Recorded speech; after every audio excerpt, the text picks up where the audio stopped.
కన్న కూతుర్ని హత్య చేసి చెరువులో పడేసిన సంఘటన ఉమ్మడి నెల్లూరు జిల్లా చిట్టమూరు మండలంలో చోటు చేసుకుంది. తాళాయిపాడు గ్రామం బెల్లకూరు మండలం ఉమ్మడి నెల్లూరు జిల్లాకు చెందిన ఓ వికలాంగ బాలిక చిట్టమూరు మండలం చెరువులో విగత జీవిగా కనపడటంతో విచారణ చేపట్టిన పోలీసులు కన్న తల్లిదండ్రులే హతమార్చినట్లు గూడూరు డీఎస్పీ సూర్యనారాయణ రెడ్డి తెలిపారు.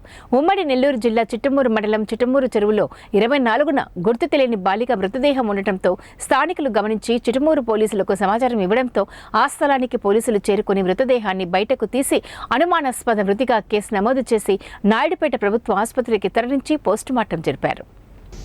ఆడపిల్ల మృతదేహాన్ని మనం కనుగొనడం జరిగింది.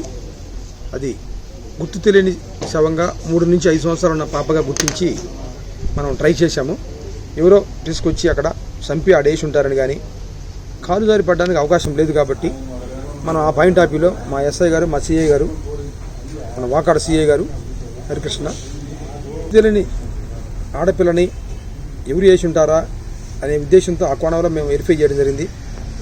ఆ పాయింట్ ఆఫ్ వ్యూలో మా ఎస్ఐ గారు, మా సిఐ గారు ఒక టీములు అరేంజ్ చేసి వాళ్ళే టీములుగా ఉన్నారు. మేము అరేంజ్ చేసి జరిగింది. వాళ్ళ ఆ టీముల్లో మెంబర్స్ని ఏ విధంగా మనం ఐడెంటిఫై చేయాలంటే అంత ఈజీగా మనకు ఐడెంటిఫై కాలేదు.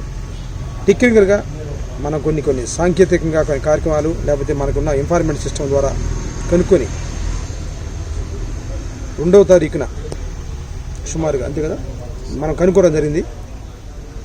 మేము ఎంక్వైరీ చేస్తే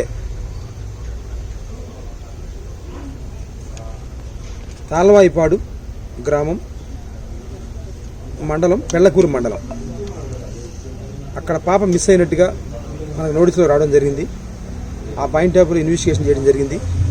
ఆ పాపని తల్లిదండ్రులు అమ్మాయి పుట్టుకతోనే పేరు పెట్టారు. వాళ్ళు ఆ పాపకి శిల్ప అని, గురి శిల్ప అని. ఆ అమ్మాయికి 3 సంవత్సరాలు నేను చెప్పారు.